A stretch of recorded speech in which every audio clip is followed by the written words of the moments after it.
பிரியமானவர்களே, எப்படி இருக்கீங்க? சந்தோஷமாக இருக்கீங்களா? நிச்சயமாகவே நீங்கள் சந்தோஷமாக மகிழ்ச்சியாக இருக்க வேண்டும் என்று சொல்லி ஆண்டவருக்குள்ளே உங்களை வாழ்த்துகின்றேன். ஆண்டவர் உங்களை ஆசீர்வதித்து மகிழ பண்ணுவாராக.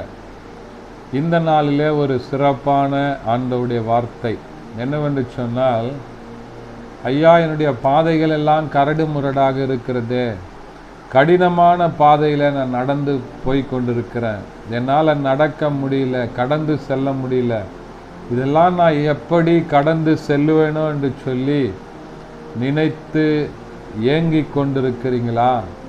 அன்றைக்கு இஸ்ரவேல் ஜனங்களை பார்த்து ஆண்டவர் சொன்ன ஒரு அற்புதமான வார்த்தை என்னன்னு சொன்னால், உபாகமம் எழுதின புத்தகம் 1ஆம் அதிகாரம் அதனுடைய 31வது வசனம் இப்படியாய் சொல்லுகிறது, ஒரு மனிதன் தன் பிள்ளையை சுமந்து கொண்டு போவதைப் போல நீங்கள் இவ்விடத்திற்கு வருகிற வரைக்கும் நடந்து வந்த வழிகள் எல்லாவற்றிலும் உங்கள் தேவனாகிய கர்த்தர் உங்களை சுமந்து கொண்டு வந்ததை கண்டீர்களே. எப்படி அன்றைக்கு வனாந்தரமான இடத்துல ஆண்டவர் தகப்பன் தன் பிள்ளையை தோளில் மீது சுமந்து கொண்டு போவாரோ, அதே போல் அந்த வனாந்தரத்தில் நான் உங்களை சுமந்து கொண்டு வந்ததை நீங்கள் கண்டீர்களே என்று சொல்லி ஆண்டவர் இஸ்ரவேல் மக்களை பார்த்து சொல்லுகிற வார்த்தையை பார்க்கிறோம்.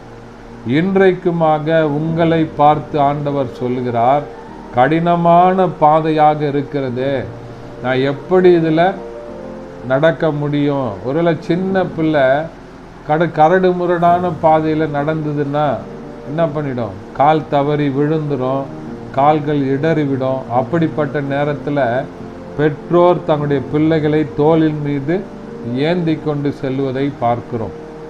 அதே போல உங்களை உருவாக்கினவர், உங்களை படைத்த தேவன், அவர் தோளின் மேலே உங்களை ஏந்தி சுமந்து கொண்டு போவதற்கு உண்மையுள்ளவராக வல்லமை உடையவராக இருக்கிறார். ஆகையினால் ஆண்டவருடைய கரத்துக்குள்ள உங்களை ஒப்பு கொடுங்க.